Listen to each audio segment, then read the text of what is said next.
அதுதான் நான் கேட்குறேன். உதயநிதி ஸ்டாலின் உங்களுக்கு எதிரி கட்சி. அவர் இன்னைக்கு பிறந்த நாள். அவர் நல்லவரோ கெட்டவரோ ஒரு வாழ்த்திடலாமே. ஆனா அதை விட்டுட்டு சார் நான் அவரை வாழ்த்துற அளவுக்கு நாங்கள் பெரிய ஆள் இல்லை சார். அவரு ராஜேந்திர சோழனுடைய மகன் போல ஒரு என்ன துரைமுருகன் சார் சொல்றாரு. ராஜேந்திர சோழனாவே சொல்லிட்டாரு. யாரு? அறிவு திருவிழாவில். அவ்வளோ பெரிய ஆளெல்லாம் நாங்கள் எங்களை போல சாமானியர்கள் சொல்ல முடியுமா சார்? அவங்கள பெரிய ஆளுங்க சார். அறிவு திருவிழாவை அவதூறு திருவிழான்னு கமெண்ட் அடிச்சது, விமர்சனம் பண்ணது விஜய். விஜய் கிட்ட இருந்து இப்ப நீங்க அந்த வார்த்தையை இல்லையே, நான் அதுக்கு முன்னாடியே விமர்சனம் பண்ணிட்டேன். அறிவு திருவிழான்னு ஒண்ணு வச்சுக்கிட்டு அறிவே இல்லாம பேசுறாங்கன்னு நான் சொன்னேன். ஏன் அப்படி சொல்றீங்க? அப்படி ஒரு விமர்சனம்? அறிவே இல்லாம பேசுறாங்க. எதை வச்சு அறிவு சார்ந்த விஷயங்கள் அங்க எத்தனையோ பேசப்பட வேண்டிய விஷயங்கள் இருக்கு. ஆளுங்கட்சியா இலக்கியம் சார்ந்தோ இல்ல எத்தனையோ. அறிவு இல்லாம அப்படி என்ன அவங்க பேசி அறிவு இல்லாம என்ன பேசுறாங்க? முன்னாள் முதலமைச்சரை கொச்சைப்படுத்தி பேசுறாரு. அதுக்கு ஒரு திருவிழா, அப்புறம் ஒரு கூட்டம்ன்றாரு. ஏன் விஜய் பேரை டைரக்டா சொல்லுங்களேன். ஏன் தைரியம் இல்ல? தெம்பு திராணின்னு தான் சொல்லிட்டு போங்க.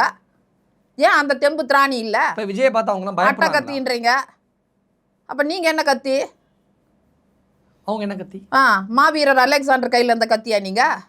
ஏன் சார் நீங்க வேற ஒண்ணு. நீங்க கலைஞருடைய பேரை, முதலமைச்சர் ஸ்டாலினுடைய மகன் அடையாளத்தை வச்சுட்டு வந்துட்டா அதுவா சார் வீரம்?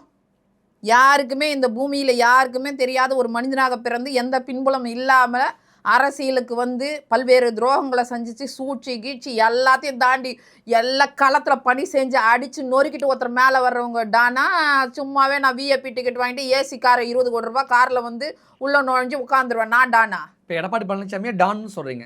ஏன்னா டானுக்கெல்லாம் டான் எடப்பாடி. என்ன காரணத்தினால எடப்பாடி பழனிசாமி டானுக்கெல்லாம் டான்?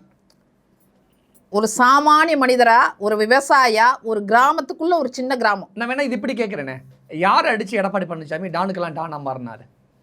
யார் அடிக்கலன்னு சொல்லுங்க. யார் அடிச்சாரு? நீங்க யார் அடிக்கலன்னு சொல்லுங்க. அதுக்கு நான் விளக்கத்தை சொல்றேன். நீங்களா யாரெல்லாம் எடப்பாடி பழனிசாமி அடிச்சாரு? யார் அவர் அடிக்கல, யார் அடிக்காம விட்டாருன்னு சொல்லுங்க. யார் அடிக்காம விட்டாரு? எவ்வளவு கடுமையான சூழ்நிலையில இந்த ஆட்சி இன்னைக்கு போவோம் நாளைக்கு போவோம், நம்பிக்கை கோரும் தீர்மானம், நம்பிக்கை இல்லா தீர்மானம் திமுக கொண்டு வருது. எவ்வளவு பெரிய திமுக? அம்மாவே ஆட்டி வச்ச திமுக, புரட்சி தலைவரையே நீக்கின திமுக, சிம்ம சொப்பனமாக இருந்தாங்க புரட்சி தலைவரும் அம்மாவும். அந்த திமுகவை ஒரு சாமானியர் எப்படி தட்டி விட்டு போனார் பார்த்தீங்களா? இன்னைக்கு போயிடும் நாளைக்கு போயிடும் ஜோசியம் சொன்னாங்க. இடைத்தேர்தலில் 11 இடைத்தேர்தல் நடந்துச்சு, அதில் போயிடும் இருக்கு ஆட்சியேனாங்க. அதில் 9 ஜெயிச்சு 4 வருஷம் 2 மாதம் ஆட்சியை பூர்த்தி பண்ணார் பாருங்க. அதனால் டான் என்ன நீட்டை வந்து ஏற்றுக்கிட்டான்.